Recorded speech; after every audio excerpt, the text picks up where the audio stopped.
నమస్తే. ముందుగా బీటీ న్యూస్‌కి స్వాగతం. మనం ప్రస్తుతం వచ్చేసి హన్వాడ మండల్ షేక్పల్లి అనే ఒక గ్రామంలో ఉన్నాం. అయితే ఈ గ్రామంలో మనం చూసుకుంటే ఇక్కడ ఇంద్రమ్మ ఇండ్లు ఈ గ్రామంలో చాలా మందికి ఇంద్రమ్మ ఇండ్లు కూడా వచ్చాయి. అయితే ఇక్కడ ఏం పేరు ఏడికి నరసింహరావు. ఏడిగి నరసింహులు గౌడ్ అన్నగారు ఉన్నారు. మళ్ళా తనకి ఇక్కడ ఇంద్రమ్మ ఇండ్ల వల్ల ఏదో ఇష్యూ జరిగిందంట, ఏదో ప్రాబ్లమ్ ఉందంట.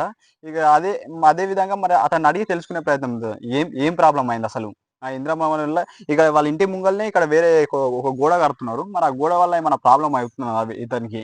ఇక్కడ చేర్చంది కూడా ఇడుస్తలేరంట. మరి వాళ్ళకి ఏమైనా ప్రాబ్లమ్ అవుతున్నదా అని అడిగి తెలుసుకునే ప్రయత్నం చేద్దాం. అన్న నమస్తేనే. అన్న నమస్తేనా. ఏం పేరన్న? నా పేరు నరసింహగౌడ్ అన్న. ఏం చేస్తుంటారు మీ వృత్తి? మేము కూలి వ్యవసాయం పని. వ్యవసాయమేనా? అయితే వ్యవసాయం పని. చెప్పండి ఏంది మీ ప్రాబ్లం మన ఏంది? ప్రాబ్లం ఏంటంటే అన్న ఒక్క మాట ముఖ్యంగా మన తెలంగాణ ముఖ్యమంత్రి వారికి యనమల రేవంత్ రెడ్డి అన్న గారికి, మంత్రులకు, ఎమ్మెల్యేలకు, విలేకరులకు, కాంగ్రెస్ పార్టీ నాయకులకు నా యొక్క నమస్కారాలు. ఇక్కడ మన గ్రామంలో షేక్పల్లి గ్రామంలో ఏడికి నరసింహులు అను నేను ఒక వ్యవసాయ కార్మికుని కాబట్టి పార్టీ తరఫున మనకు ఇందిరమ్మ ఇల్లు వచ్చింది. ఊళ్ళో మా సొంత పట్టభూమి కాదు, గవర్నమెంట్ ల్యాండ్లే. అప్పుడు ఇందిరమ్మ ఇండ్లది 1984లో కొన్నారు కాబట్టి అట్టి జాగా నాకు 2500కు గజం ఇచ్చిండ్రు. 2500కు గజం ఇయ్యగా ఇక్కడనే ఈ ఇందిరమ్మ ఇల్లు కట్టిందంటే ఆల్రెడీ మనకు ఇందిరమ్మ ఇల్లు సర్టిఫికెట్ కూడా ఇవ్వడం జరిగింది. ఇవ్వడం జరగంగా ఇల్లు కట్టినాము. ఎన్ని రోజులు ఇంటికి మట్టి గాని, ఇటుక గాని, సిమెంట్ గాని తీసుకున్నాం ట్రాక్టర్ల ధర. ఆ రోజులు ఏమనకుండా ఈ రోజు అడ్డగోలుగా వచ్చి గ్రామ సర్పంచ్ అని బొట్టుసీను ఏకంగా నామం పెడతాడనే మేము అనుకున్నాం. ఎన్నడూ ఒకనాడు బొట్టు పెట్టేది కాక ఏకనామం పెట్టినోడు ఎన్నడికి ఏకం నామం చేసి పోతాడు, మమ్మల్ని అందరినీ తుక్కలో ఏదో ఒక విధంగా చేస్తాడని అనుకున్నాము. అది అంతే. కాంగ్రెస్ పార్టీలో ఉన్న వాళ్ళకి విలువ లేకుండా మరి పార్టీ అధ్యక్షులకు కానీ లేకుండా వేరే పార్టీలకి వెళ్ళి వచ్చిన నాయకులతోటి మాట్లాడుకుంటూ ఈ గ్రామంలో ఇటు ఇందిరమ్మ ఇండ్లకు బాటరీ ఇవ్వకుండా అడ్డుగోడలు కట్టడము, మరి మండల అధ్యక్షులు చెప్తే కూడా వినడం లేదు. అదే విధంగా మండల ఇన్ఛార్జి మన సుధాకర్ అన్న అతను కూడా చెప్పడం జరిగింది. అతను కూడా వీళ్ళందరూ కలిసి ఎస్ఐ గారితో కాంప్లైంట్ ఇవ్వడం జరిగింది. ఇస్తే కూడా వీళ్ళు అందరూ కలిసి కుమ్మకై దొంగ మూటలుగా ఏర్పడి వాళ్ళ దగ్గర 1,50,000 రూపాయలు లంచం తిని నరసింహులకు ఇందిరమ్మ ఇల్లుకు జాగా ఇవ్వకూడదని ఎస్ఐ గారు కూడా వచ్చి వాళ్ళకు కట్టుమని చెప్పడం జరిగింది. మన బత్తుల యాదయ్య నరసింహులు గారి దగ్గర గ్రామ సర్పంచ్ గాని 2-3 పార్టీ నాయకులు ఇట్లా అన్వాడ ఎస్ఐ గారు కూడా ఏం తిని ఈ విధంగా వచ్చి అడ్డుగోడ పెట్టడం జరిగింది.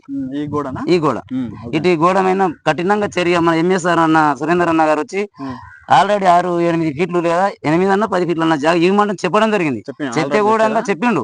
చెప్పా కూడా వినకపోకుండా ఈ పని గోడ కట్టించి నువ్వు ఏం చేస్తావు వచ్చి చేసుకోమని బొట్టుసీని అనడం జరుగుతుంది. అదే విధంగా ఊళ్ళో మంచి అభివృద్ధి లేకుండా గవర్నమెంట్ సిపాయిలు జాడుకొట్టేటోళ్ళని అందరినీ తీసేసి సెక్రటరీ గారు ప్లస్ బొట్టుసీని ఇద్దరు కలిసి వాళ్ళ జీతాలు వీళ్ళే తింటున్నారు. ఇప్పుడు జాడు కొట్టేటోడు ఎవరు లేడు, ఊళ్ళో ఒక ఆమెనే ఉంది, మీకు చూపిస్తా. అదే విధంగా గ్రామ పంచాయతీ ముందల మోరికలు అవ్వకుండా నీళ్ళు అడ్డం పెట్టి ఊళ్ళో అట్లే జమన్నాయి. మీరు వచ్చి చూస్తుంటే కూడా ఒకసారి మీడియా వాళ్ళకు చూపించడం జరుగుతుంది. ఇటువంటి తప్పులు చేయకుండా మరి మనకు 2,500 గజం ఇచ్చి కూడా మన జాగా ఎస్ఐ గారికి ఒక మాట నేను చెప్పడం జరిగిందన్న, మా జాగా మాకు కొలతగాడి కన్నా ఏంటన్నాం. మేము ఎంఆర్ఓ గారికి కూడా చెప్పడం జరిగింది. ఎంఆర్ఓ గారు చెప్తే ఎవరు ఎలాంటి చర్య తీసుకోకుండా ఎవరు అధికారులని పంపించి చూడాలి. తప్పు మనది ఉందా వాళ్ళది ఉందా? గ్రామ కంఠం భూమి వీళ్ళకు ఎలాంటి అధికారము లేకుండా సర్పంచ్ కానీ సెక్రటరీ కానీ వీళ్ళు ఎవరు చూడకుండా వాళ్ళకు ఏ పర్మిషన్ ఇచ్చారు, ఏ విధంగా కట్టిస్తున్నారు కూడా వాళ్ళు చెప్తే పట్టించుకోవాలి. అసలు చూడలేదు. రమ్మంటే కూడా వాళ్ళు మేము రాము అని భయపడుతున్నారు. వాళ్ళు ఏటోళ్ళు భయపడేటోళ్ళు ఈ ఊళ్ళో వచ్చి ఎందుకు ఉద్యోగాలు చేస్తున్నారో అర్థమైతే కావడం లేదు. ఇప్పుడు ఆల్రెడీ మాకు ఇందిరమ్మ ఇల్లుకి రానికే ఒక 10 ఫీట్ల రోడ్డు కావాలి. ఆల్రెడీ గ్రామ కంఠము ముంగల కావాలి. గ్రామ కంఠము భూమి అన్న ఇది వాసంగా. ఈ ఇల్లు వీటికి శ్రీకాంత్ గౌడ్ అనేది బండలి ఇల్లు, పాత ఇల్లు. ఇప్పుడు నరసింహ గౌడ్ అంటే ఆయనకు ఇందిరమ్మ ఇల్లు వచ్చింది. ఇటు చర్య మీద ఎమ్మెల్యే గారు కానీ ముంబడా చైర్మన్ లక్ష్మణ్ యాదవ్ కూడా చెప్పడం జరిగింది. చెప్తే వాళ్ళందరూ సర్పంచ్ అన్న మీ ఇట్లా గ్రామ సర్పంచ్ గారు ఇంటి ముందర గోడ కట్టడం జరిగింది, ఇది గ్రామ కంఠమ భూమి, మీరు ఒక మాట చెప్పినట్టు బొట్టుసిన్కే చెప్పినామంట అని చెప్తే వాళ్ళు ఎవరు చెప్తే కూడా నువ్వు ఏం చేస్తావు చేసుకొని ఎలాంటి పని జరగకుండా వాళ్ళని ఆర్డరంగా నిలబెట్టి వాళ్ళతో లంచం తిని గోడ కట్టించడం జరిగింది. ఇట్టి గోడ పైన ఎంఆర్ఓ గాని పైసలు తీసుకున్న ఆధార్ లేవు. ఒక మాట అన్న, ఇదే ఎంఆర్ఓ గారు కూడా ఎవరిదన్నా పట్ట చేయమంట అంటే నువ్వు గవర్నమెంట్ అది బ్యాంకులో అప్పు ఉండారని మీరు ఆ కాగితం తీస్తే అధికారమని నేను రిటైర్మెంట్ కానీ దగ్గర వచ్చిందని వాడు చేతి కింద ఉన్న పైసలు ఇస్తేనే అమ్మాతం బేరుకొని మంది పైసలు ఇస్తే పట్ట చేయడం కూడా జరిగింది. అదొకటి నేను రికార్డు నేను 8-10 దినాల్లో మీకు తెచ్చి చూపించడం కూడా జరుగుతుంది పక్క. రికార్డు నేను చేయలేదు, చేస్తా.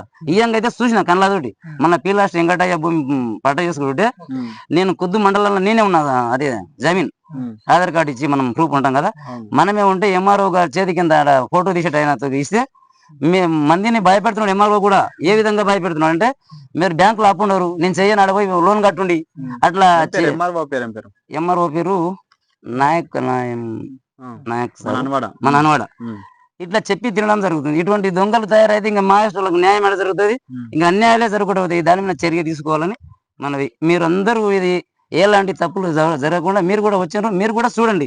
ఇంటి చుట్టూ 3 జాలు వేసిండ్రు వాళ్ళు. అమాతం ఇంటి ముందర అయితే బొట్టు చీను మాట్లాడే ఫెవర్ వాళ్ళు టీఆర్ఎస్ పార్టీ అయినా కూడా వాళ్ళతోటి లంచం తిని వాళ్ళు బలరు, వాళ్ళ సొప్పవము, గడ్డము అన్ని ఉన్నాయి. మీరు ఒకసారి మీడియా ద్వారా చూసి మీరు ఏ స్టేట్మెంట్ ముందల ఇబ్బంది అంటే మాకు ముందు ఒక 8 ఫీట్ల జాగా అడిగినాం.